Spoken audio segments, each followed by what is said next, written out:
This is a Danger Entertainment podcast.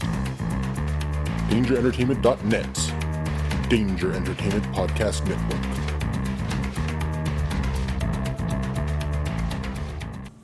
This episode of the History of Bad Ideas is sponsored by the Cincinnati Comic Expo. If you missed the Cincinnati Comic Expo in 2016, it will be returning to the Duke Energy Center in Cincinnati, Ohio in 2017, September 22nd through the 24th. Want to know what you missed out on? Go to the Cincinnati Comic Expo Facebook page, and they have all their panels with Stan Lee, John Barrowman, and many, many others. Also want to know what else you're missing out on? Check out History of Bad Ideas podcast number 143, as we have sit-down interviews with several of the guests at the Cincinnati Comic Expo. Again, September 22nd through the 24th of 2017. Get your tickets at the beginning of the year.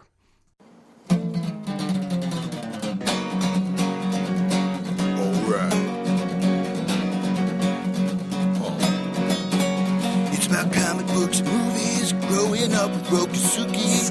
Superman before Zack Snyder ruined him. Michael Keaton was the best Batman, while Christian Bale was just deadpan. No one remembers the other ones. Princess Leia in bikinis and Transformer Lamborghinis. Please don't let Shia LaBeouf ever act again. Please, God, no. Remembering tales from the crypt, back when Michael Bay wrote good scripts. He wrote and all right scripts. here is no mystery, 'cause it's the history of bad. It's bad. It's the history of bad. So bad. It's the history of bad ideas. It's the history of bad. It's bad. It's the history of bad. So bad. It's the history of bad ideas.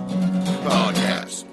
Welcome to the History of Bad Ideas, episode number 156, the Floppy Awards. The 2016 Floppies. I'm Jason, I'm Jeff. I'm Blake. and with us, a round table of judges. We got the Dit Man, What up? The Dead Man! 98.7 in the morning. We moved from 94.1. We got number one fan, Doug, a.k.a. A-Pants, Before we get started here, Uh-huh. last minute bribery. Here Yes. it comes for the Floppies. for the floppies. I don't want it for me. I've won floppies. I want it for Gotham. I Okay. need your vote here. So here's a Beatles Hot Wheels car, Oh, sweet! and then a Shazam comic for Blake. Shazam! He lives in a van down by the river. Guys. And he drives kids around in an RV. What's up with Because Jeff is such a big Disney fan. Peter Panzerfaust. I actually heard good things about that. And it's autographed by Heather Breckel. And I got you a bookmark too. Ooh, that's for wow. him. And then for Jason, Uh-huh. WWF Superstars comic book. Ooh, I don't have this one. Should we look on the cover of this because it has some classic wrestlers? Who's still alive? I did not do that. Piper's dead. Hogan's career is dead. Warrior's dead. Oh. Snakes. Jake the Snake's almost dead. One of the Legion of Doom is dead. Vader's dying. Roddy. Yeah, he's dead. Okay. That's This depressing. is great, but it's episode 2, and I haven't read episode 1. Doesn't matter. It's like At the the beginning, there's a backstory. I tell you. Oh, okay. It catches me up with Previously everything. on Peter Yeah. Fans of House. It's on the pre-log. We also have Scab Jeff still here. He's not passed out. That Scab Jeff never gonna win a floppy. Nope. Especially when you call them Froppies. Floppy? And Dr. Bednar. Hello. Is it me you're looking for? Okay, so this is our annual year-end awards. They're very prestigious. We get bribes throughout the year. Why, I don't know, but we do. And we appreciate that. And we can be bribed, like the Golden Globes. So, let's do some listener feedback first, and then we'll get into the Floppy Awards. All right, so for listener feedback, we actually start off with El Heno. I know.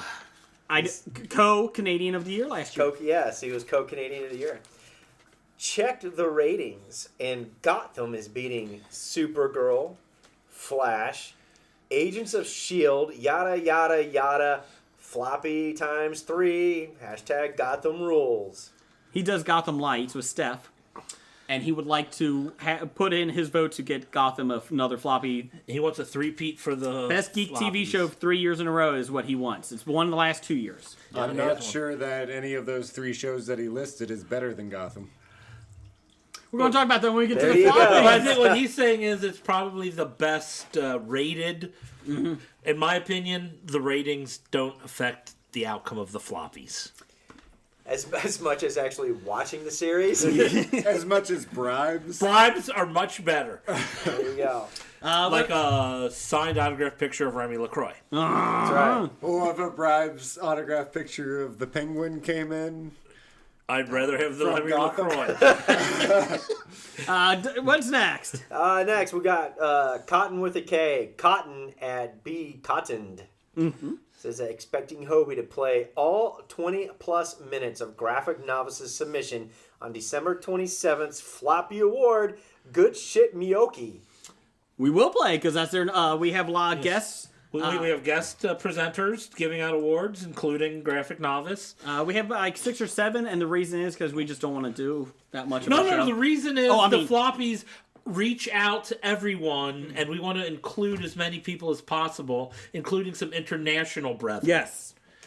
That makes it better than the Golden Globes, which is such a small group. It is. It's It is. significantly better than the Grammys. Yeah, so I'd like to take a moment and say thank you to everybody that's been Significantly listening better than the Grammys. and submitting all their floppy awards and all that. It's really great to know that we got a lot of people that really care and give us warm fuzzies inside. It does. It does.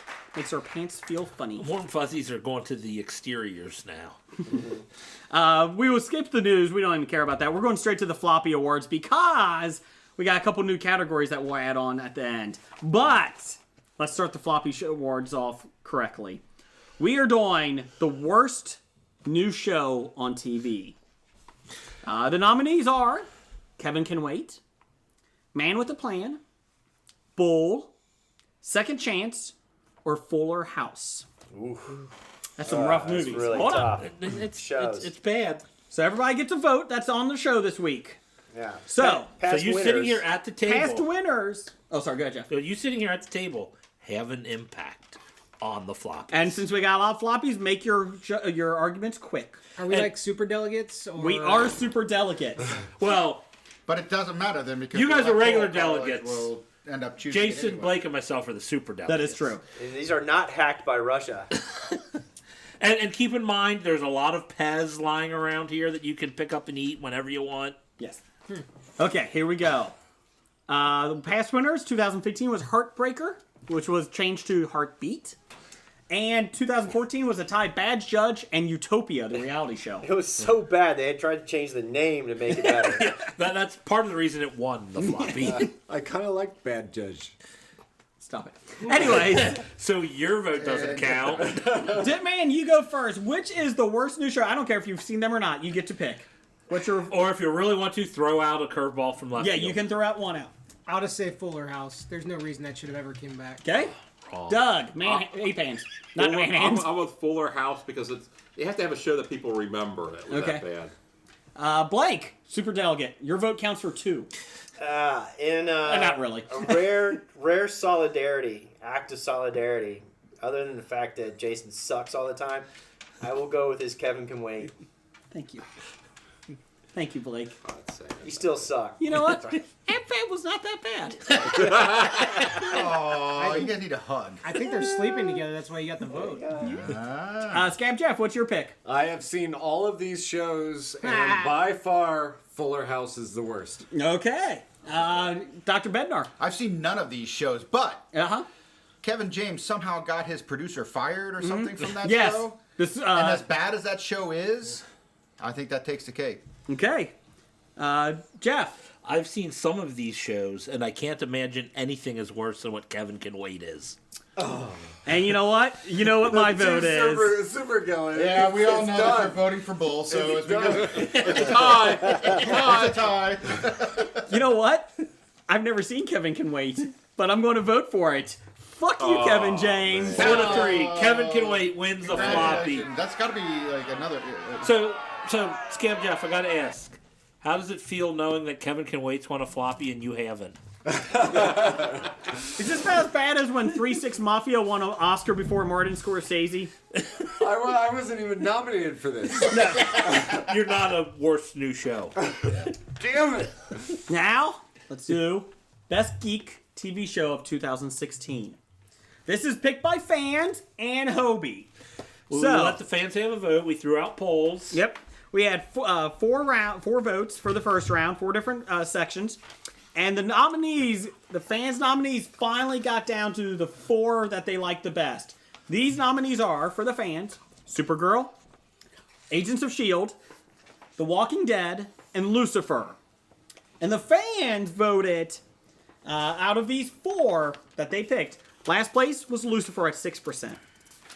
12% was Marvel Agents of S.H.I.E.L.D., 21% was second place, and 61% was first. And it came down to Supergirl and Walking Dead, and The Walking Dead took the first place vote. So the Fans Hobie Award, that's like the People's Choice Award, Yes. went to The Walking Dead. Now, Hey, Negan. now we got the big thing here. Jeff, you're going to start us off. I'll start us What off is the Hobie Floppy of the year for the best geek TV show? I have to say, I put off watching it for a long Mm-hmm. time. But when you binge watch Gotham this year, you gotta go Gotham. Okay, Gotham gets a vote. Dr. Bednar. I thought you said you don't binge watch. No, I hate it when they release them all at once. He binge eats, but not binge watch. What's your vote, Dr. Well, you know, it's hard to beat Gotham. Bednar? Okay. I'm Okay. gonna go Gotham here. Okay. I did not like I did not love Gotham this year. I one of my in all the Batman video games, Mad Hatter is one of my favorite bad guys, but Gotham did not do him justice this year. So which one are you going with? I'm going with Daredevil. I think Daredevil was fantastic. I think Daredevil. Oh, if we were picking best fight scene, I would agree with you. I think that the season itself was great. I think Daredevil that got slow, man. I didn't like the bumped it Mystic down. stuff. Is Punisher going to come back to save the day? Is he going to come back? Oh, he did come back to save the day. Spoiler alert.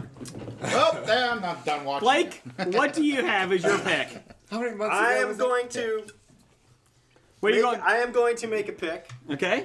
and I just want everybody to know that I am not influenced by bribes or Russians or any of that thing. But I would have to say, Gotham is my number 1 pick. You sure it's not Daredevil? As a dollar comes out. That's only $1. Remy Jeff. LaCroix is a Jeff. lifetime of love. Doug, we know what your pick is. You know, the best scenery, good acting. You know, Daredevil. you're doing whatever you can to put it down. Mm-hmm. But unlike Bernie Sanders, we're not going to fall to your Down the hall. Gotham. It's Gotham. Okay. Okay. Emo Bruce Wayne. Mr. Ditman. So the thing about being the best geek TV show is Uh-huh. that, you know, it doesn't have to be this season, right? And similar to Jeff, I finally picked up the show, and, you know, Well, it should be best TV show of Yeah, it's pretty much 2016. of the year. But go ahead. What's your pick? well, it should be, but if I'm just watching the first season, Okay, it go makes ahead. that much better, and I have to go with Gotham, I guess. Yeah. It's tasty. Well, Your vote's irrelevant. my Jason. super delegate vote of 20. I am Russia now. What are you, California? Maybe. I'm going with Legends of Tomorrow. It's been a great season of Legends of Tomorrow. I loved it a lot. Right? Yeah, I loved Legends of Tomorrow. It started off It's been okay. good. It's not Gotham good, but it's good. I want to call it great. So 2016 Geek TV show. Doug, go ahead. What does it go to? It goes to Gotham. I did not see that coming. All right, we lost Dev. Emo Bruce Wayne. Dev will never listen to the show again. It was basically a pick between Heno and Dev. It's, you know, who you guys love more.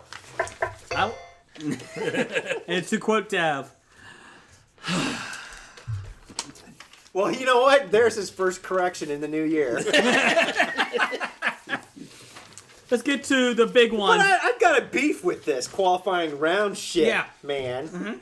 Who picked the shows to go up against each other? Because I'm a little upset that The intern. Preacher had to get, you know, by Walking Dead. And he has to get by everything. It doesn't matter if it's But in the Walking first round Dead or the out last of round. that They're all round on with The AMC. Walking Dead. Y'all on AMC. He grouped similar things. I mean, together. I would say Walking Dead is definitely number 2 out of all this kind of stuff. If Game of Thrones had been on the list, that would have been my number 1. Yeah, well, this is pretty much comic book Yeah, inspired. But no, Preacher It's was comic awesome. book TV show. I don't know why he changed the title. I thought it used to be superhero, but he's like, how can we beat Gotham out? Oh, we'll put in Walking Dead. Yeah, that'll work. It was comic book, is what it was supposed to be. Yeah. And Anyways, moving on.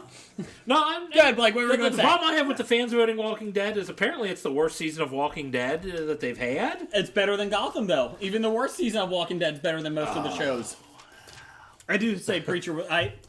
Gotham's acting and the jokes in the adult, you know, I think overall the writing's pretty good and it's pretty funny. And I like how Jim Gordon eventually starts going into rhyming to get the Mad Hatter to answer his questions. Because, you know, Mad Hatter, he's been speaking in rhymes the whole time. And it's awesome. I just love the fact that somehow they keep finding people to be part of the police force. Exactly. As long as that continues to happen, it's going to get my number know one why? vote. 'Cause Because that's there are some dedicated motherfuckers in Gotham who just want to come into the police force Eventually- and randomly be murdered. Eventually, it's going to get down to Porkins is going to be your cop. You know, and ultimately, I was thinking about this. I was like, you know, this is really stupid Gotham storyline. Jim Gordon keeps finding himself in the most stupid, horrible situations, blah, blah, blah. And I started thinking about it. It's like, oh, wait a minute. That's what they do to superheroes. Yeah. Jim Gordon is the superhero of Gotham, basically. Right. Yeah. And that he keeps finding himself in these situations where he's the victim and he's got to get out. I was like, oh, yeah, you know what? That's right. Because he's the superhero of this But show. he also puts himself in those situations by That- some of his that actions. too. So, yeah. Does that make you change your vote, Jason? No. No. But let's talk about the real reason Gotham's number 1, and that is Naughty Barbara Keene.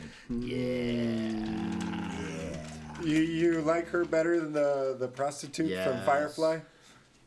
Yeah. I think it's the same. Oh, okay. As Lee Tompkins, you mean? I thought Inara, yeah. Oh, wait. The character she's playing in Gotham. Well, in that show, yes. Naughty Barbara Keene. Naughty Barbara. Okay. Prostitute from Firefly. In another show, it's still the prostitute Still from going Firefly. with Naughty Barbara. Still going Naughty And Barbara it's Keene. companion, not prostitute. That's right. Best female performance in a geek TV show. Naughty Barbara Keene. Really doing the women's movement well here.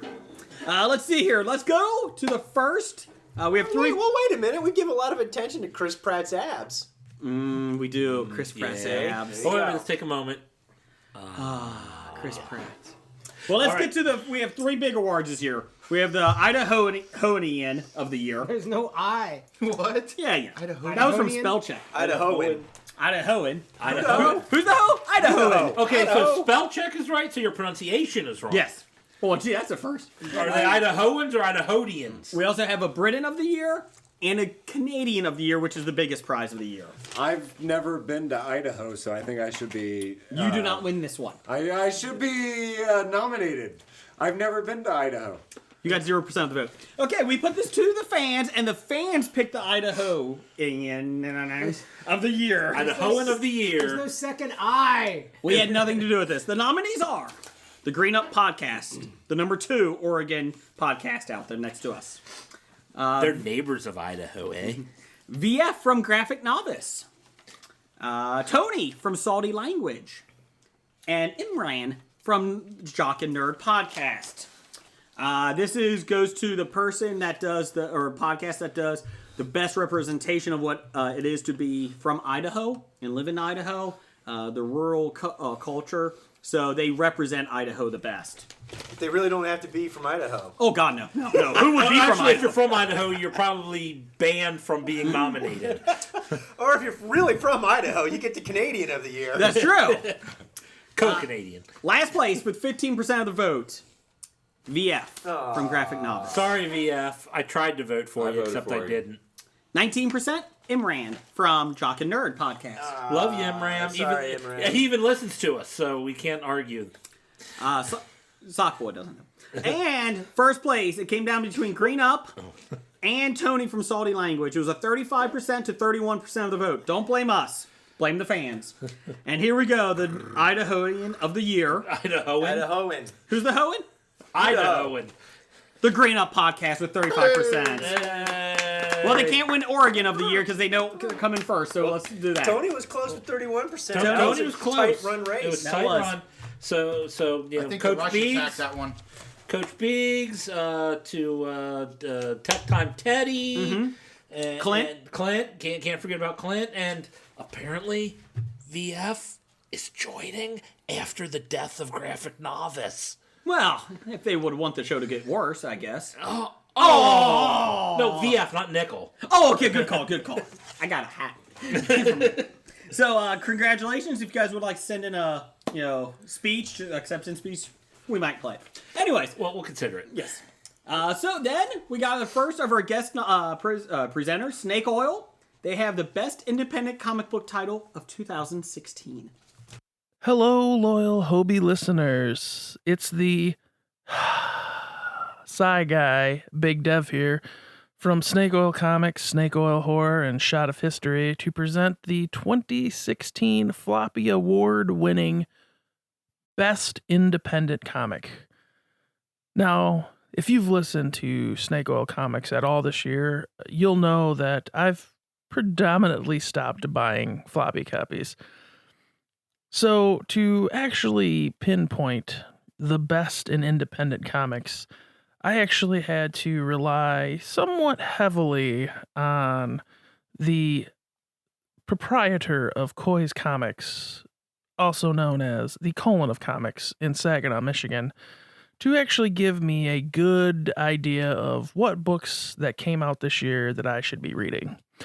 And right off the bat, I ruled out anything by Source Point Press because, as we all know, it's all objectively bad.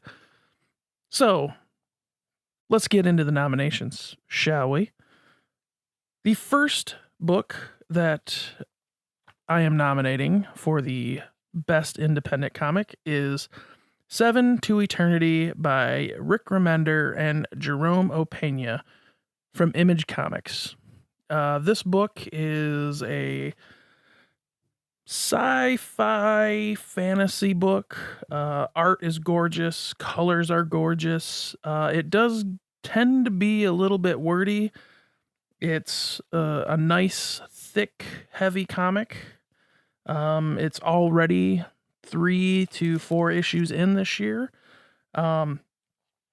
Basically, it is a comic about the battle between humans and supernatural, maybe not supernatural, but goblins and magic-wielding creatures and what have you on a distant planet.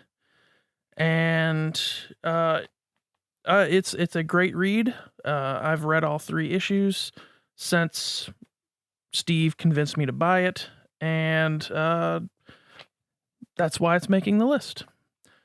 The next book on the Best Independent Comic nomination list is The Black Monday Murders by Jonathan Hickman and Tom Coker. It is also from Image Comics. And it is another wonderfully illustrated book. The basic gist of the book is capitalism is almost a religion to be worshipped. It starts with the stock exchange crash in 1929. A group of people have basically worshipped the capitalist gods, raised all this money, and then caused the market to crash because they were too aggressive with their worshiping. Very, very beautiful artwork. Again, this one is pretty thick for a comic. It has 51 pages in total. It actually was thick enough that they put a table of contents in the front. Again, great book. Came out in August of this year. Great read. Definitely go pick it up, regardless of whether it gets the win this year or not. The next book is called The Discipline from Peter Milligan, Leonardo Fernandez, Chris Peter, and Simon Boland. This book is also from Image Comics. This book basically is about an ancient sect called the Discipline, oddly enough. They recruit people to fight their war against what can only be described as satyrs. The reason this one honestly made it is because the tits per page count exquisitely high. And it is also truly a great read. The art is maybe a little different, a little odd for some people. The guy that does the artwork, while maybe not quite my taste, it did pull me in.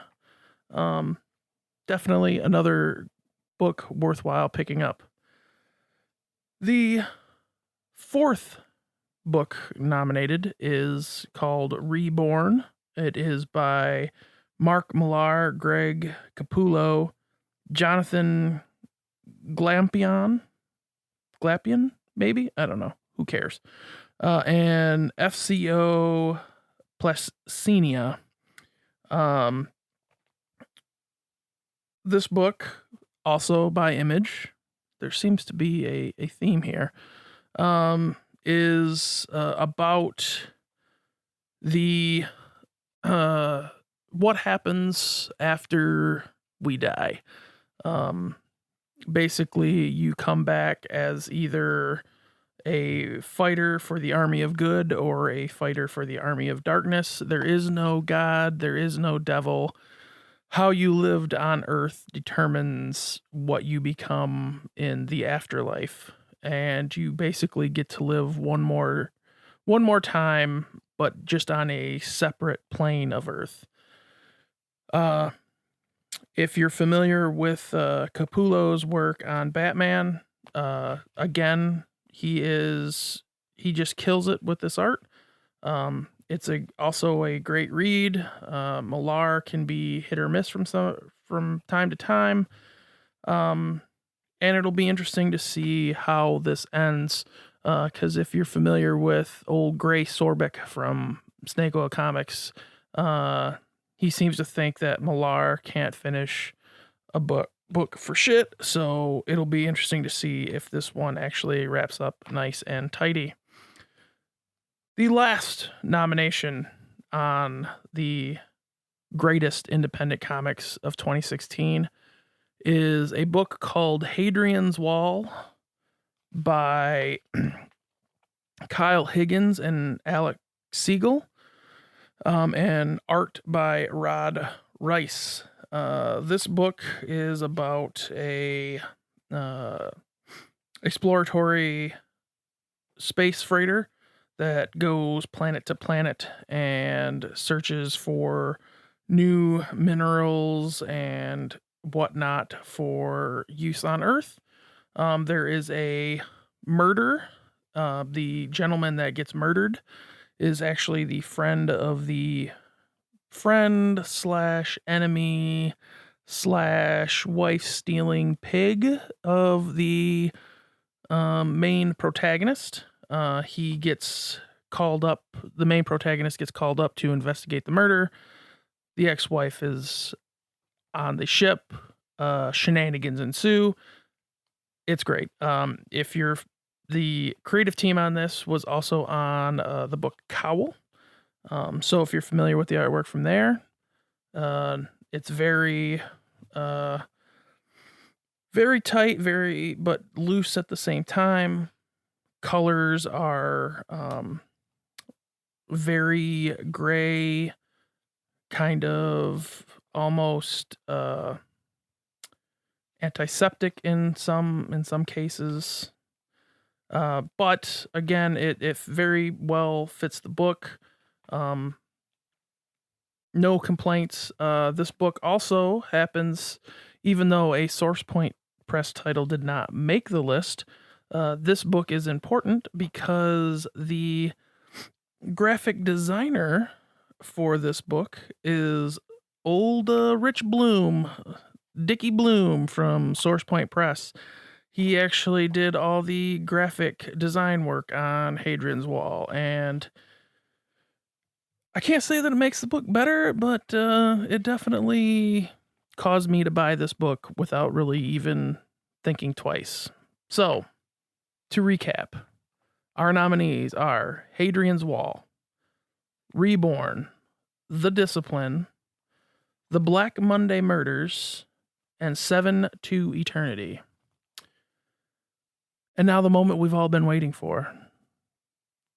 The 2016 Floppy Award-winning Best Independent Comic that I have read since Brigger told me that I was presenting this award. And the winner is The Black Monday Murders. It is a great book. I can't say enough about it. If you kind of are into conspiracy theories about, there's heavy players in the background, manipulating the financial markets, this really plays into it, but then it has this weird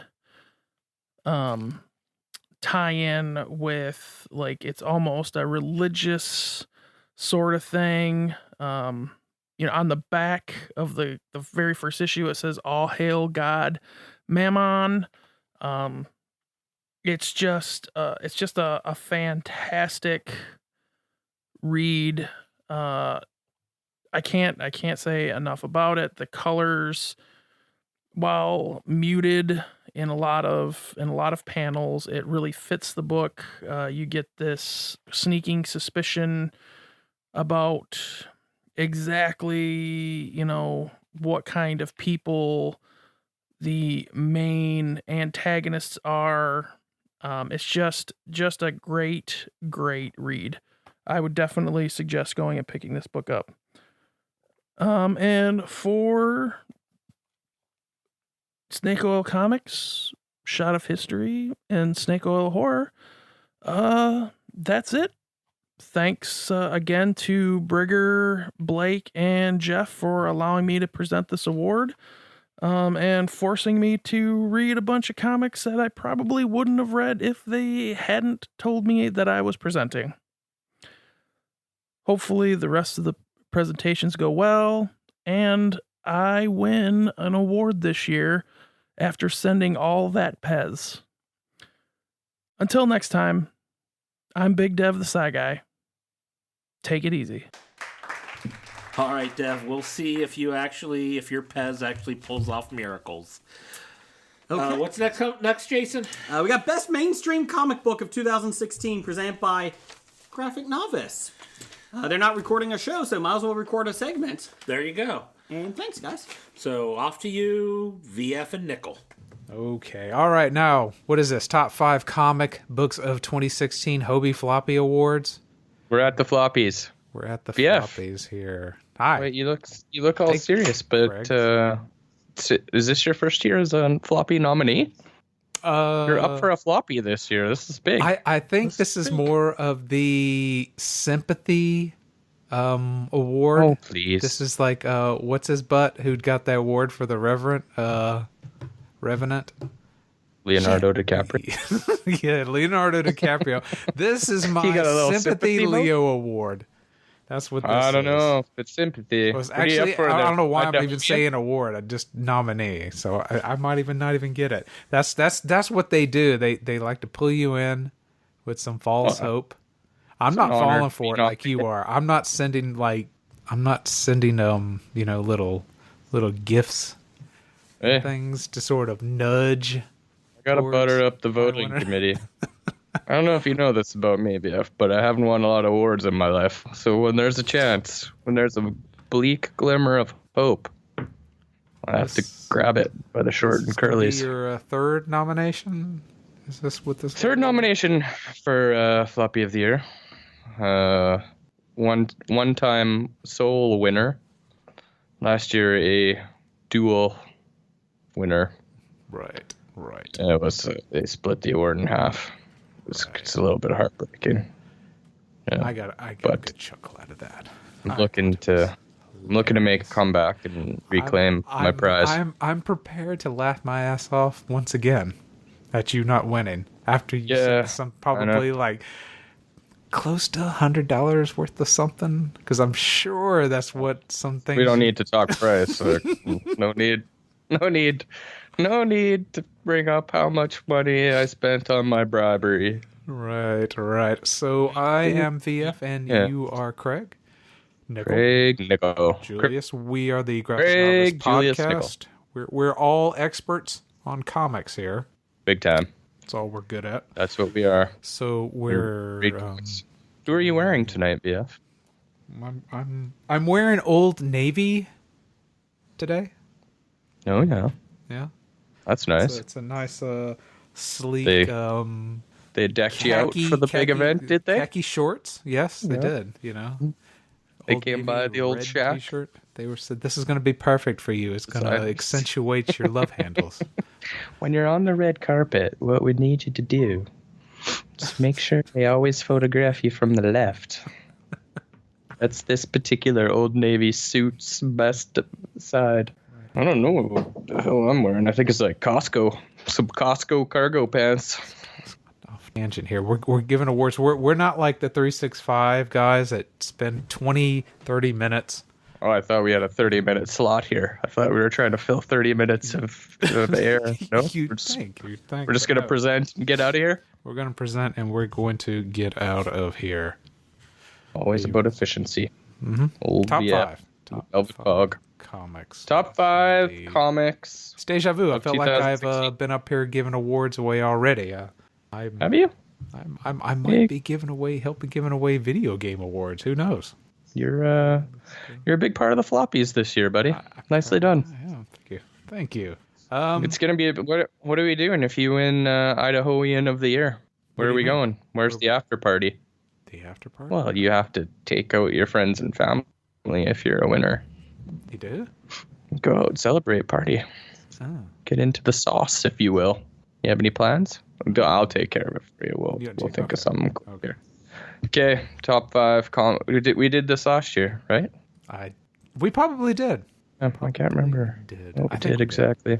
I wonder if we'll give out the award. We'll never know because we don't even remember giving it up. Jeff will look back for us and check so that he can let his audience know. Because, Hobie's all about doing research and doing work for their podcast. I'm sure at this point right now, they will look back and figure out to let their audience know what was the winner of 2015 for the Hobie Award. Get on that, guys. Just the other night, Jason Brigger was researching Hairspray Live. That was good. Good research, valuable research, I'm sure. Yeah. Hairspray Live. Like the live action play thing on TV. Right. Martin Short. I remember the movie. It had Yeah, I didn't see the movie either. I wasn't about to watch. John Travolta wasn't he? Didn't he? He was in Dragon, that wasn't he? No, I don't know. Was it that one? No. Or am I thinking of the? This is the best awards presentation ever. Right now. Top 5 comics of 2016. A brain fog. It's a brain cloud. I have a brain cloud right now. Oh, that sounds serious. I hope they grant your one wish of being Idahoan of the Year before you perish. Before I do something like throw myself into a volcano. Who knows? Yeah. But let's get on here. Let's get on this top. Let's do it. Comics. All right. Comics. That's what we're about. Okay. That's what we're about. All right. Number 5 on our list is from DC Comics Batgirl, written by Hope Larson and art by Raphael Albuquerque. Well, it switched partway through the year when they went through their rebirth over at the DC Comics. Oh, I thought that they... So it was Babs. They didn't keep the team exactly together, no. But they did keep sort of the theme and feel of the book, and it's been solid. I wouldn't put this as like a huge recommender, like you've got to go out and pull this book off the shelf. But depending on what you're into, it was consistently solid and a fun book to read. Mm-hmm. Not as disappointing as some of the other. No, that was kind of the theme of 2016. You can make it on this list if you're just not disappointing. Right. That's a theme for this year. It's just... It was a weird year. Very weird. Like we had Rebirth. We had the Rebirth event, which the one book, right, was really good. And it got us all jacked up for this DC Rebirth. Yeah. And then we got jacked down pretty quick on the DC Rebirth. Then we had Marvel Secret Wars. Yeah. Were either of us optimistic about that? I was pretty freaking not cool with it to start with. I was you like it? I was digging it. I was hopeful for the what they were going to do afterwards, but then it all just it went to shit from the very beginning. It went to shit. It was and then 8 months later. And then it didn't. That ruined it for me right there. It was like, and over what's half going the on? books Well, you'll find out. This is 8 months later, guys. Yeah, 8 months later, but exactly all the same shit's going on. Right. Yeah. That was Secret Wars, and then what else happened big in 2016 at Marvel? Well, we're in the middle of it right now. The Civil War. Oh, that Civil War 2. Civil War 2, sure. It's kind of the big three company-wide things that happened, right?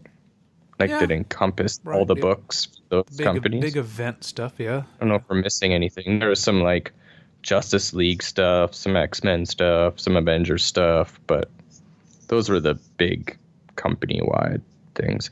And I would say 0 for 3 myself, personally. Civil War had some redeeming quality. They all had some redeeming qualities. But if you had to look at the entire bibliography of books that encompass these events, none of them are anything to get too excited about. Yeah, not really. Disappointing. The theme of 2016. Okay, so number 5 was Batgirl from DC Comics. Since we're already discussing Marvel, we'll go ahead and mention the two on our list that stood out on Marvel books, which was Vision. Not disappointing. By The Vision. Written by Tom King, and artist, the main artist on the book was Gabriel Hernandez Walter. Yep, solid stuff right there. Everybody Good loves book. it. I've noticed that book has been on the list for top comics for this year on plenty of sites so far. It's super good. Mm-hmm. I would have no problem naming that as the like the top artist book of the on year. it. Yeah. Foreshadowing, but yes, liked it. And a lot. Also from Marvel, we had Captain. Surprisingly, this is my surprise book.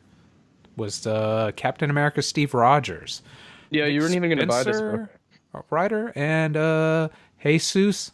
I pronounce that last name Ciaz. He's the main artist on it. They flipped. There's another book once they flipped after 3 issues to another artist and they went back to him. But yeah, I was really shocked with this book. I was like, this is going to be awful. I knew it was going to be awful. The idea. Yeah, I didn't even think you were going to pick it up. I didn't think I was either. It just on. Oh, but then there was all the hype for it, so then you got on board with the hype machine. Got me. It was the hype machine. That was it. Yeah. Yeah. This is a good story. The whole idea of him being reprogrammed to think that he was a Hydra agent from his childhood, along with his mother, and like going back and forth. And now currently they're weaving the whole idea within Civil War, which made me go from really not liking Civil War to tolerating it a lot more. That's pretty cool because you don't see that very often. Like, this is an idea that's comes from outside this main event, and they still somehow manage to get it in. Yeah. It's pretty cool to have a separate idea that's ongoing in a book weaved into the story very gracefully. I would say that would be its number one. I don't know if it would be a serious contender for number one for me if not for that, if they hadn't managed to weave it into Civil War. And I really like the fact that it has the balls to be like a really slow burn of a story. Like, it's still pulling stuff from previous volumes of Captain America. Yeah. Yeah. And then they did that Pleasant Hill storyline, Right. which brought young Steve Rogers back. Right. And they're still pulling from that. Yeah. And you don't see that a lot in comics anymore because they don't really want you to have to go back a year to like stay current on the story. So I think those two things, as much as the current story itself, have made me really enjoy this book. I agree. Captain America, Steve Rogers. And Nick Spencer's also writing the Sam Wilson book, so those are weaving as well. That's another one that's weaving into it. He wasn't writing that before, was like they just plopped him into that book recently. He didn't start that book, did he? Nick Spencer? I thought he did, but I could be wrong. But do you have that information handy? No, I could be wrong because I'm just guessing. You might have looked, whereas I'm just throwing that out there as a spitball. I feel we got 30 minutes to kill on this Hobie presentation. Why not? Anyway, Captain America, Steve Rogers. Now we have, so that's, so far, to summarize, Batgirl, The Vision, Captain America, Steve Rogers, and then we have 2 Image books. 2 Image books that we decided to What put are on the those list. books? The first Brother one Fogg. is Deadly Class, Rick Remender and Wes Craig.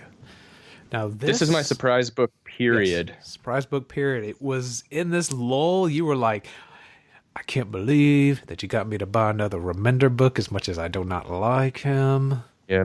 I was a wiry pubic hair from dropping this book. Slim. Yeah. Yeah. Yes. Exactly. So I almost dropped it. You couldn't even argue with me at that point. No, You were like, I "Yeah, had it's no your ground to stand on. No. It was Yeah, just and then okay. I felt like I started to come around before you, and then we both got on. We were both happy with it, and then it just kept getting better and better. And then they changed the whole roster except for a few people, and it's still super good. Right. I'm like, I'm still in denial that, was it Marcus? Mm-hmm. Is not in the book. Marcus. The main Yeah, I know. character. It's like it was like that character literally represented Remender. It was from his eyes. And he's dead now.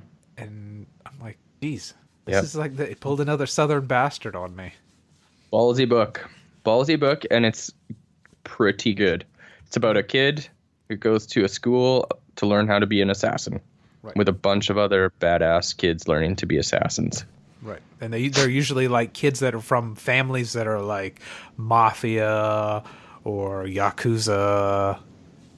And he was kind of the black sheep. He didn't come from that type of family that were criminals. He didn't come from a criminal background. No, very weird. Very strange to have him not in the book right now because they spent so much time building that character. Right. And then, but impactful. Deadly Class is a perfect example since we're bringing it up, and so are all of these books. But in a year where comics we're starting to really disappoint us on a broad level, it's fun when you actually buy that book that you're like, you can't wait to get home and read. Yeah, definitely. And I'm in love with Wes Craig's art and just the way he lays his panels and his sequence. It's not like overcrowded, but it's still like gives a lot of visual information for you to easily follow everything. He has the backgrounds. Sometimes he'll have the colors put in the background, but then he'll also have his panels where he establishes the shots of just everything, and it's just like, and I appreciate that he does it multi panels on a page, and like rarely any splash pages where it's like you're decompressing the storyline to an annoying level, and that's not in this book, and I really do appreciate that fact too. Yeah, it's a good looking book. Yep. Agreed. Yes. Deadly Class, and our final nominee for the 2016 Floppy Comic Book Series of the Year, which we think we've had on the list before, and it's on our list again. Yeah, pretty sure it's at least been on the list, if not a winner. Right, which is Lazarus. Lazarus. Greg Rucka writing and Michael Lark artist.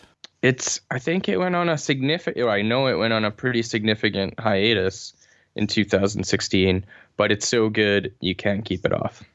Right. Another book that, like, refreshingly, for lack of a better term, because my brain's not working that great, I want to read this book as soon as I get it home. It's fantastic. It's a great ongoing story.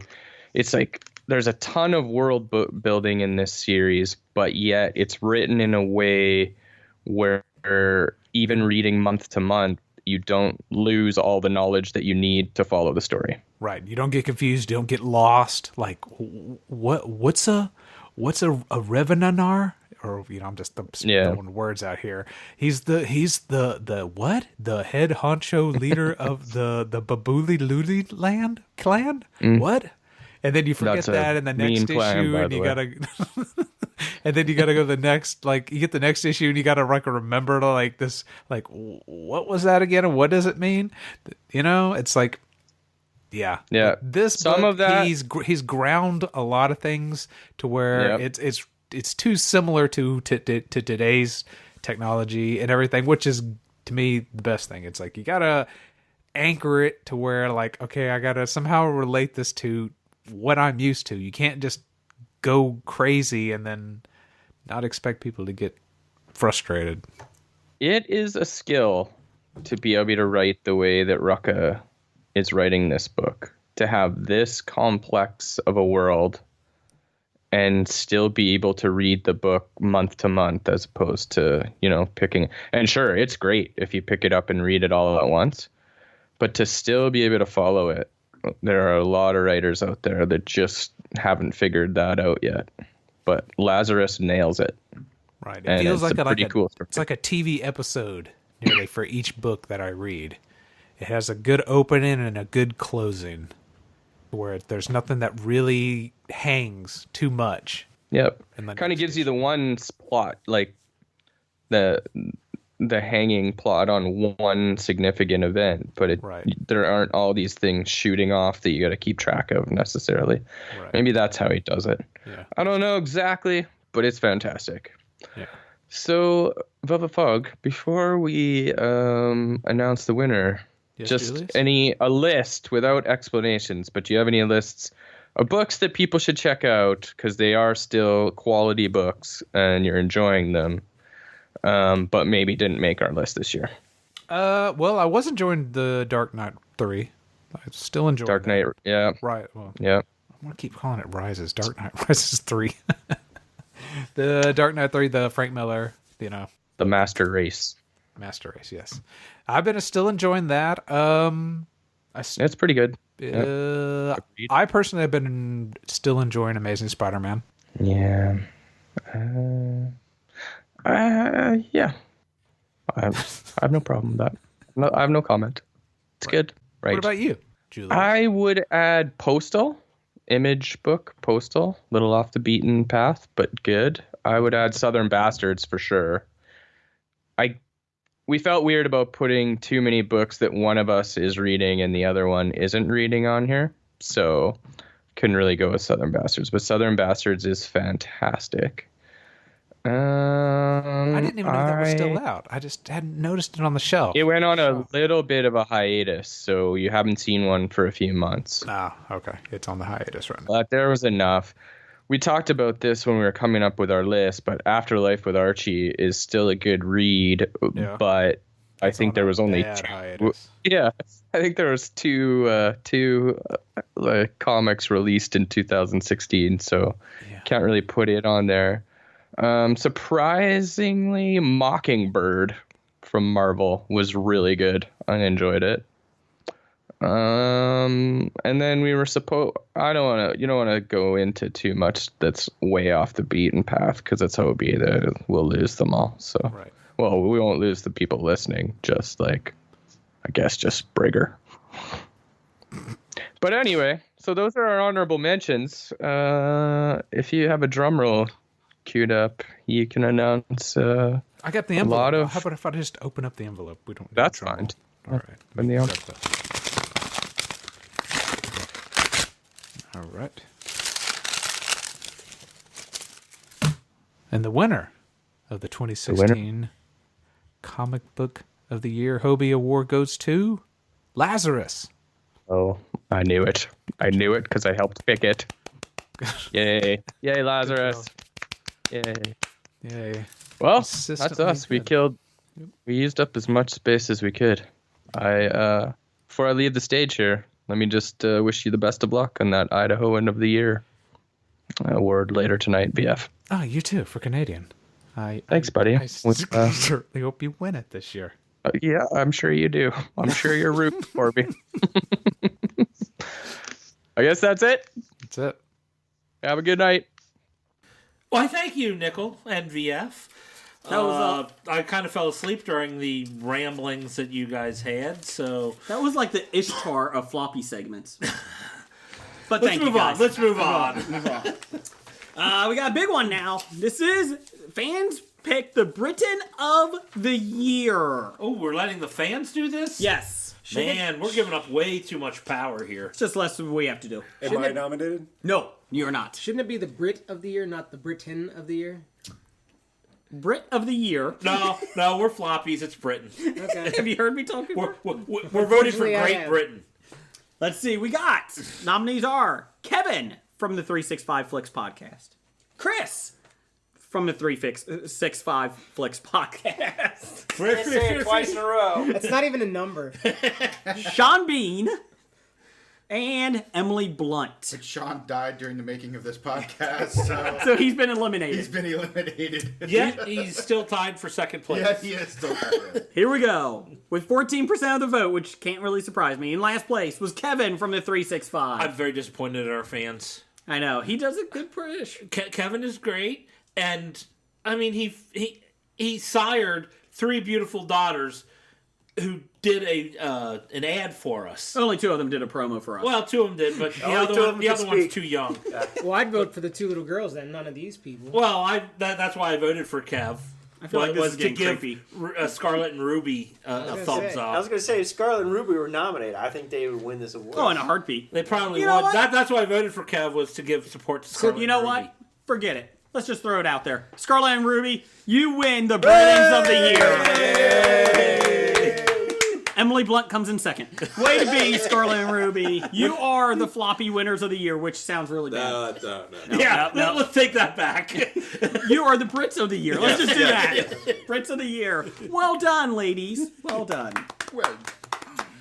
Next, something that's near and dear to my heart, and I won it last year by default. I know, Jason. Oh, man. You got to present this one. I do have a giant floppy. I have an issue with the nominees. Uh-huh. You only gave Jeff and Blake one. They've done much better ones throughout the year. I can't think of them often, but when I hear them, it's like, wow, that's much better than whatever Jason can do. And yet you're pigeonholing them with just one option. I'll defend you on this one, Jason. Well, 1, no, that's about the only one I can do. 2, you've done some. You've done some. Just an aside.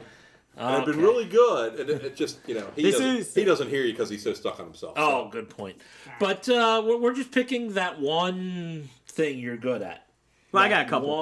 Oh, yeah. Well, that's because all of his is the same thing. It just is an all-encompassing. Same voice, different name. I thought this best impression was a joke because it's not really best impression.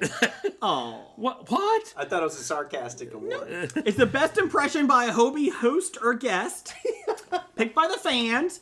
We actually have a 5th nominee in here, too. We got Jason, who have done everything. Alfred, Gambit. I got a playing card. Wait, can you do the Alfred one for us? Somebody just wanted to watch the world burn. Sounds nothing like Michael Caine. Blake, who does movie studio executive. Oh, yeah.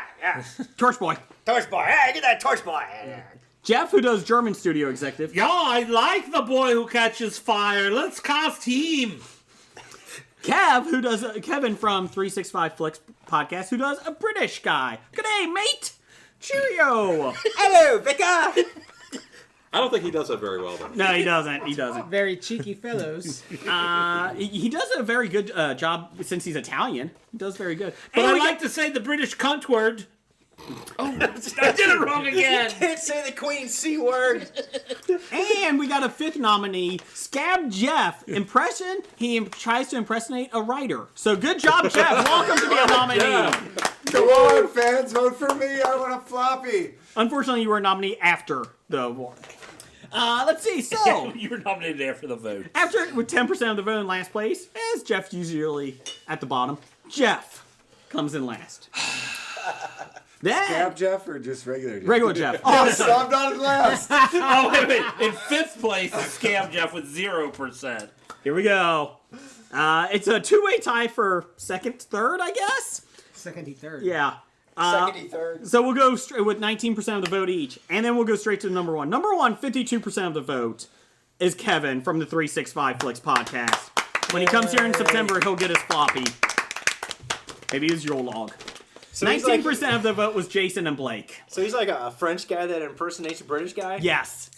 He does a really good job at it. So he's going to have to take his floppy through customs to get back home. Oh, yeah. Oh, that's the reason to give it them. Yeah. So there you go. The past winners in 2015 was me. 2014 was Marty Griffin from he did Christopher Walken. Yes, he's done some of our intros, segment intros, and Marty won 2 years ago, and Jason somehow won last year. Was that the guy who does the Jeopardy stuff? No. Who's The that? Jeopardy stuff? The Christopher voiceover, the voiceover at the beginning Plot and end lines? of Oh, Jeopardy. box office bombs. Oh, wow. No, he's not the guy that Okay, does moving on. Jeopardy. What's that guy's name? Martha. Marty Griffith? Wow, it's time for plot lines. Okay, let's go next to best zombie book of the year. That takes place on a boat. I know who's going to win this one. Come Okay. on. I thought, wait a minute, I think this is just a category fix. This is set up for someone to win. Number one, nominees Russians. are Deck Z. Dicks. Yes. Dex. Number two, another nominee, Titanic. They took my idea, you know. Number two was Titanic by Zombies. I think that's what it was called. And number three was Scab Jeff's book. What is your book? Damn it, I Titanic. forget the name of the book. Zombies, the true story of the Titanic. Disaster. Disaster. This is a disaster. Yeah, for some reason I think this is set up. This is just a way to get Jeff just to get Jeff an award. This is a Jeff, you can't vote for this, so everyone else can. I vote for Deck Z. Deck Z? Ditman? Russians. Okay. Gotham again. Okay. Gotham. Okay. Gotham. I'll vote for Gotham. Well, Gotham takes the win! Gotham has now won 2 floppies. Okay, moving on. We are now into the film categories. We are doing the worst comedy film of the year of 2016, picked by the fans. Okay, here we I go. don't know if I can trust these fans anymore. The nominees are Dirty Grandpa, 50 Shades of Black, Can I interrupt here? What the hell is 50 Shades of the Black? Marlon Wayans one that was making fun of 50 Shades of Grey. I never even heard of this one. There's a reason why it's up on the list. Talk about this. Yes, we did. I ignored you guys. Ghostbusters. It was your segment. You wrote it. And Zoolander 2. You and I Scab Jeff. have a question. Dirty Grandpa. Was that Robert De Niro? Robert De Niro. Okay. Yes. Not bad, Grandpa. Okay. Zoolander 2 as well. Those are your 4. The winner. Well, let's see here. Last place, 10% of the vote, Dirty Grandpa. 20% of the vote, Ghostbusters. Ghostbusters should have won this. I'm disappointed in your fans. They're disappointed in us. Let's see.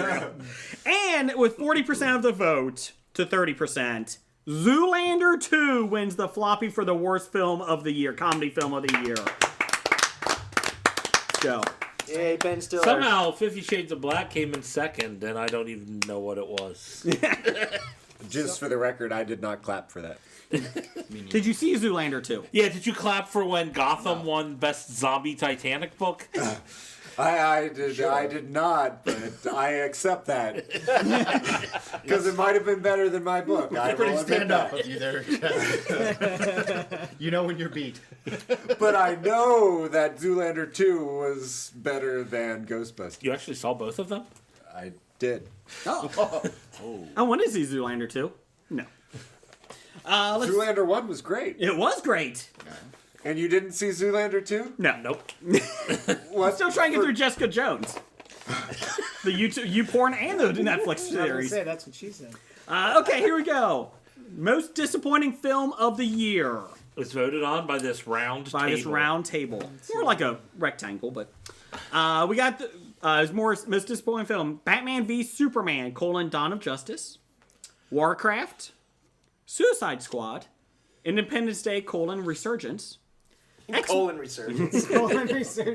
X-Men: Apocalypse. Apocalypse, that's even better. And Jason Bourne, or any other film you have seen. So before we start going around, if anyone wants to throw out something off the list so we can all mull it over, now would be the time to do so. Anybody. Those are all pretty bad movies. All right, we're voting on that list. Oh, wait, hold on. The Arrival? Okay, Arrival is on there. Putting The Arrival on. Please put it on there. Okay. There you go. Change approved. Okay. Jeff, you go first. What's your pick? Trolls? Oh, Trolls is a good one, too. There Jason likes Trolls. No, I didn't. I hated it. He liked the full troll nudity. Okay, so we got The Arrival and Trolls also on the list. Okay. Going through this list, I am most disappointed in one of these colons. Okay. The Dawn of Justice. Okay. Dr. Bednar, you're a doctor. What's your medical opinion on this? Well, Not about the colon. The movie. the colon is an interesting Organ? And Glad you're a doctor. and Did I tell you about my ass cancer scare? Okay, keep going. That's time for another. just a second here. He wants to talk about. No, let's not. That's Not on the how we work floppies. this. He's This an is how eye it works. doctor. In the for God's Society sake. of Doctors. He's a dentist. We'll talk offline. Colon apocalypse. I'm sorry, Apocalypse? Okay. Scab Jeff. Out of those choices, I'm going to have to go Arrival. Okay. Blake. I will agree with Drunken Scab Jeff. The Arrival. Ape Hands Doug. I went with X-Men Apocalypse. Okay, 2-2. Uh-oh. Dipman? I'm going with out of the movies I've seen, so I'm going to say with Suicide Squad. Ooh. All right, Jason, it's up to you. You know what? Because I really hated this film, I'm going to have to go with X-Men Apocalypse. Well done, X-Men. Well done. Apocalypse. I'm going to change mine to Arrival now. Revote. Oh, no, Apocalypse. There's no wasn't good. recount. Hey, wait a minute. What does the Hobie Electoral College say? Warcraft wins. A billion Chinamen can't be wrong. Which was probably the worst film out of all of them in actuality. But it's most disappointed, not worse. Right, that's a good point. The most disappointing. X-Men Apocalypse. The next one for the film category. Biggest box office bomb of the year voted on by Hobie. So we're going from disappointment to bomb. Terminator Genesis won last year. So just want to let you know that. That even came out. Unfortunately, Blake it saw did. that. Yes, I did. Okay, here we go. Nominees. And this doesn't just mean money box office bomb. It also means it can sink a franchise or future films. Keep that in mind. Anything that can ruin the reputation of a movie based off of how much money it made versus how much money it spent, how good it was. Taking all that into consideration. X-Men Apocalypse. Warcraft. Independence Day, Resurgence. Forgot about the colons. The Legend of Tarzan. Alice Through the Looking Glass. Gods of Egypt. Teenage Mutant Ninja Turtles, Out of the Shadows. The Divergent series, Allegiant. Divergent. Oh, yeah. I didn't even realize that came out this year. I forgot all about that series. The BFG, The Big Fucking Giant. Friendly. Oh, sorry. Free State of Jones.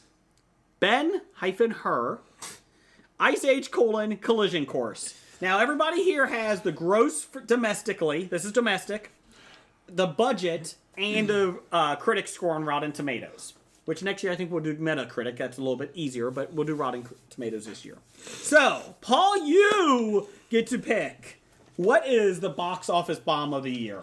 I mean, I'm a finance guy, so I got to think about how much money you didn't make versus what you spent. So, Gods of Egypt would be the bomb for me.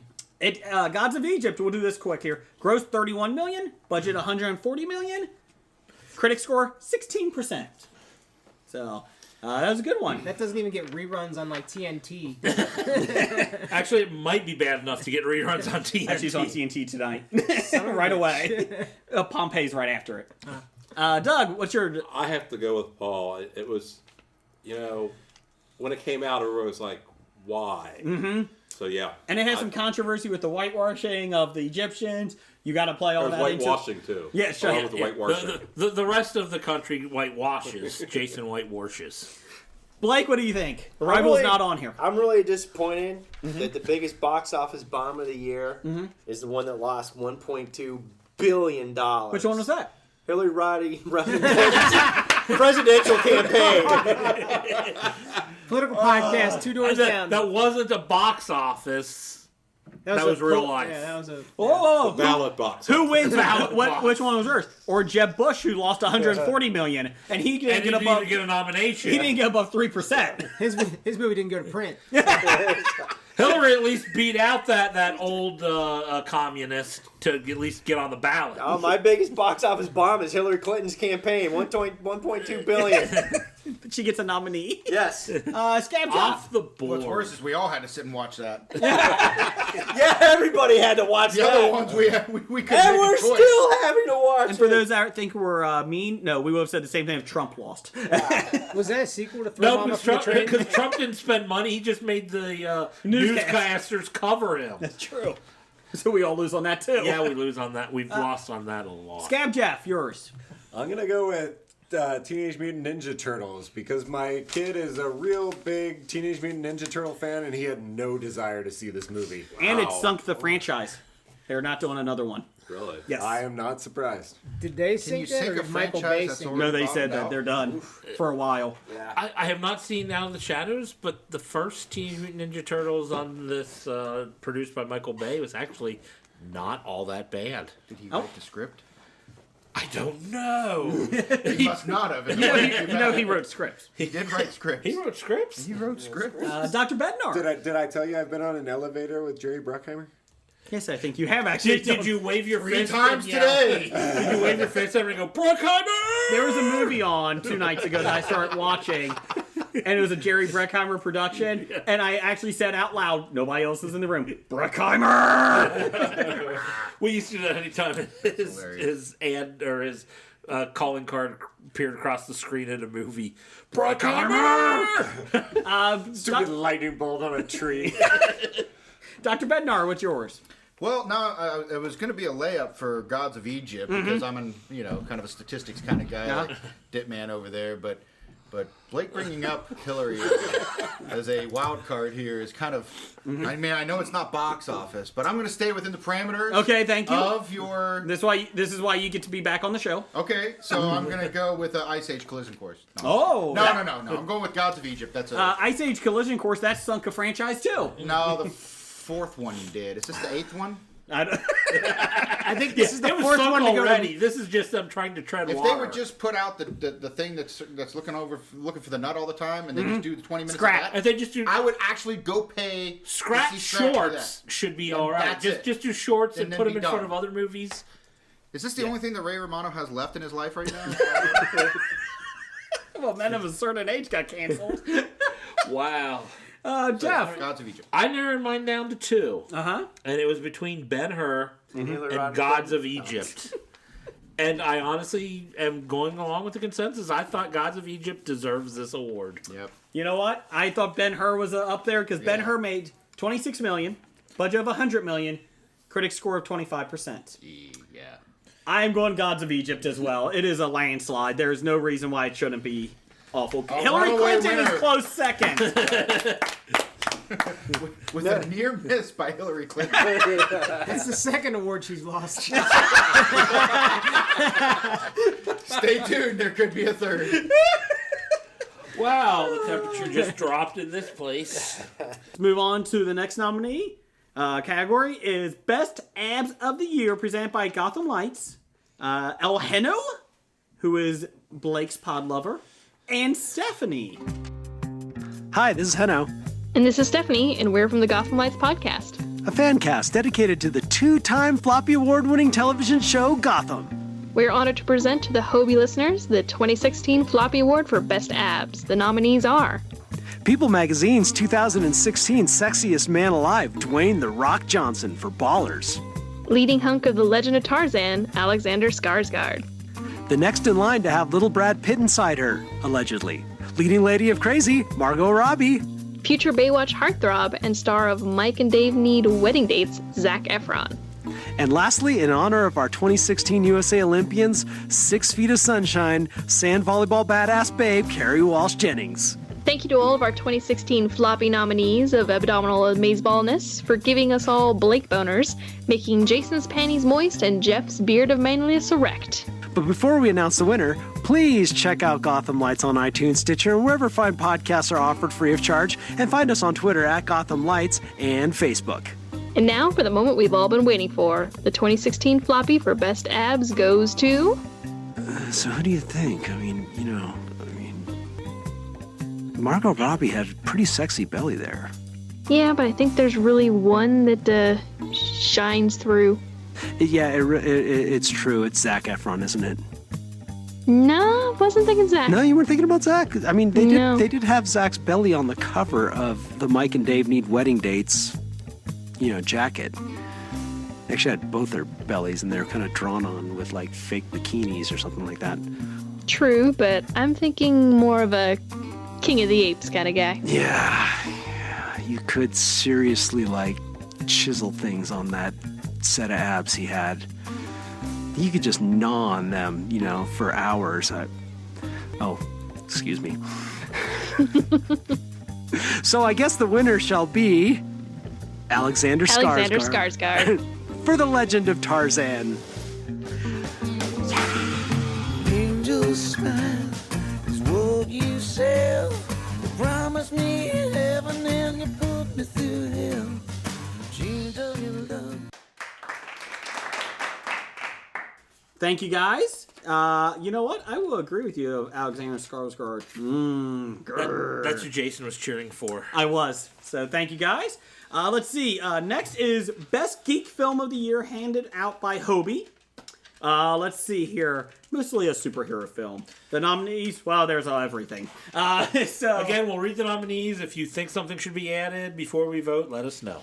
Suicide Squad, Batman v Superman, Dawn of Justice, Deadpool, Rogue One, A Star Wars Story, X-Men, Apocalypse, Ghostbusters, Captain America, Civil War, Star Trek Beyond, Warcraft, and Doctor Strange. How come some of these films were the worst? How can they be nominated for the best and the worst? It was disappointing. This isn't... Yeah, it wasn't worse. It was disappointing. It's disappointing that You they can be didn't disappointed, but it'd still be great. Yeah. Sure. Well, you may like Force Awakens. Scab Jeff likes Batman versus Superman. We don't. So you got to make it equal. If he wants to vote for it, he that's can. different. I Everybody guarantee else you I doesn't will like not it. vote for it, but if he wants Scab to... Jeff is the only one who likes it. So Scab Jeff, you'll start. What's your best geek film of the year? Unless somebody wanted to throw something else out there. Anything? Nope. Okay. I would actually say Batman vs. Superman is the third best out of that list. So which one's your first? I'm going to have to go Star Wars Rogue One. Okay. Blake, what's yours? I haven't seen the movie yet, but I'm going to say Star Wars Rogue One. Okay. Doug? Doctor Strange was really good. Mm-hmm. I really like that. That was my second. Yeah, but I have to go with Rogue One, Star Wars Story. Ditman, whatever your name is.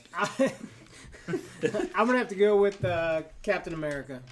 Okay. Civil War? That was worse than Shut it. Batman vs. Superman. Is it as bad as a zombie on a Titanic ship disaster thing? Have you read the book? No, have you? Then shut the fuck up. Wow, it got cold in here. Don't worry, Paul. According to the recent audience, no one has. There are 4 people who have bought my book, and then you gave away one, so that's 5 people who have possibly read my book. I'm going Rogue One, Star Wars Story. I love Rogue One, but I'm going Deadpool. Okay. That was a close second for me. Yeah, Deadpool would have had this until last night. I Saw Rogue One, and it is really, really good. So you're picking, if you're doing Entertainment Weekly, Sharknado. Okay, good. So Rogue One Star Wars story wins Best Geek Film of the Year. Congratulations. I haven't even seen it yet, but I know it's going to be best. And now let's get over to the Idahoan Podcast of the Year. Idahoan. Green Up for Best Video Game of the Year 2016. Hi, everyone. This is VF and Coach Beagley from the all-new, all-different Green Up Gaming Podcast, and we are here today to present the History of Bad Ideas 2016 Video Game of the Year Floppy Award. Well, thank you, VF, and a big thanks to Hobie Boys over there for asking us to do this. So, VF, do you have the list of nominees?